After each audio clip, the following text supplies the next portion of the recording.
Assalamualaikum warahmatullahi wabarakatuh. Alhamdulillahirabbil alamin. Wassalatu wassalamu ala asrafil anbiya'i wal mursalin sayyidina Muhammadin wa ala alihi wa sahbihi ajma'in. Amma ba'du. Sobat Mugadita yang berbahagia, pertama-tama marilah kita panjatkan puji syukur kehadirat Allah Subhanahu wa Ta'ala yang telah melimpahkan banyak kenikmatan kepada kita, baik itu nikmat sehat, nikmat kesempatan, nikmat panjang umur, dan masih banyak lagi nikmat-nikmat Allah yang diberikan kepada kita. Tidak lupa sholawat serta salam semoga selalu tercurahkan kepada junjungan Nabi Muhammad Sallallahu Alaihi Wasallam. Semoga kita termasuk umatnya yang nanti mendapat syafaat di hari akhir, hari kiamat. Amin ya rabbal alamin. Sobat Mugadita yang dirahmati Allah, pada kesempatan kali ini kami akan menyampaikan kultum dengan tema mengenal Al-Khwarizmi. Saat ini perkembangan teknologi komputer seperti halnya aliran air di sungai yang terus mengalir tanpa henti. Sobat Mugadita mungkin sudah menyadarinya, setiap waktu terus bermunculan teknologi-teknologi baru yang semakin maju dan semakin canggih tentunya. Salah satu ilmuwan yang memiliki peran penting dalam perkembangan teknologi terutama di bidang matematika adalah Al-Khwarizmi. Al-Khwarizmi memiliki nama lengkap Muhammad Ibnu Musa Al-Khwarizmi. Sedangkan di negara-negara barat, Al-Khwarizmi dikenal dengan sebutan algoritmi, algorismi, atau dengan Al-Khwarizmi. Al-Khwarizmi lahir sekitar tahun 780 Masehi di kota Khawarizm. Disinilah beliau meniti karirnya sebagai seorang matematikawan. Beliau diperkirakan hidup di masa Khalifah Abbasiyah Al-Ma'mun, Al-Mustashim, dan Al-Wasi, yang dikenal sebagai masa keemasan ilmu pengetahuan di daerah Arab berkat translasi buku dan ilmu pengetahuan ke dalam bahasa Arab.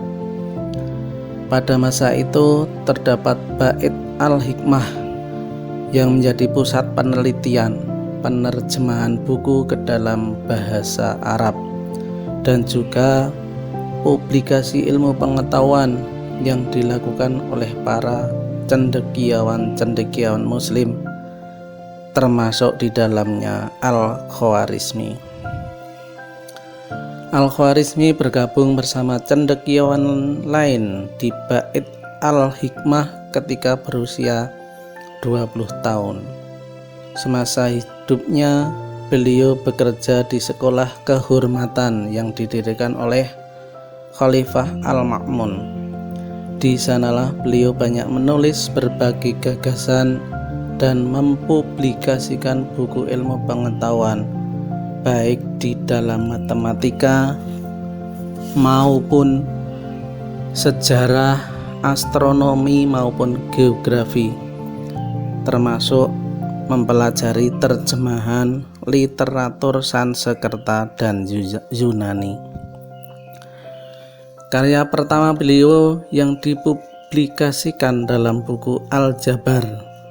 Buku tersebut merupakan buku pertama yang menjelaskan solusi sistematik dari linier dan notasi kuadrat. Berkat karya inilah beliau dijuluki sebagai Bapak Al-Jabar. Sobat Mugadita yang dirahmati Allah, Al-Khwarizmi banyak memberikan pengaruh terhadap perkembangan ilmu pengetahuan dunia. Banyak sekali pengetahuan-pengetahuan yang menggunakan penemuan-penemuan Al-Khwarizmi. Masih banyak lagi karya-karya beliau semasa hidupnya yang mempengaruhi ilmu pengetahuan saat ini.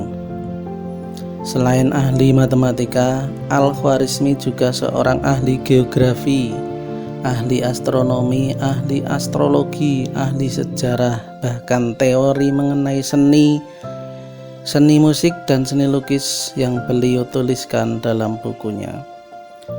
Beliau merupakan sosok yang cerdas dalam berbagai bidang dan menjadi cerminan identitas muslim yang sesungguhnya. Sobat Mugadeta yang berbahagia, dari kisah hidup Al-Khwarizmi tersebut kita dapat belajar satu hal penting, yaitu karya. Sebab melalui karya tersebutlah kalian bisa diingat, bisa dikenang, dan untuk bisa membuat karya tentunya kalian harus memiliki kemampuan, dan kemampuan itu merupakan buah dari proses belajar. Jadi Sobat Mugadeta, tetaplah belajar dan belajar, terus belajar, jangan pernah berhenti belajar sampai ajal menjemput kita. Kalaupun kita belum bisa berkarya, kita harusnya menghargai karya orang lain. Sobat Mugadeta, kiranya cukup sekian kultum dari kami. Jika ada yang benar, itu adalah dari Allah, dan jika ada yang salah, itu adalah dari kami pribadi. Oleh karena itu, kami mohon maaf yang sebesar-besarnya. Nun wal kolami wa mayasturun. Wassalamualaikum warahmatullahi wabarakatuh.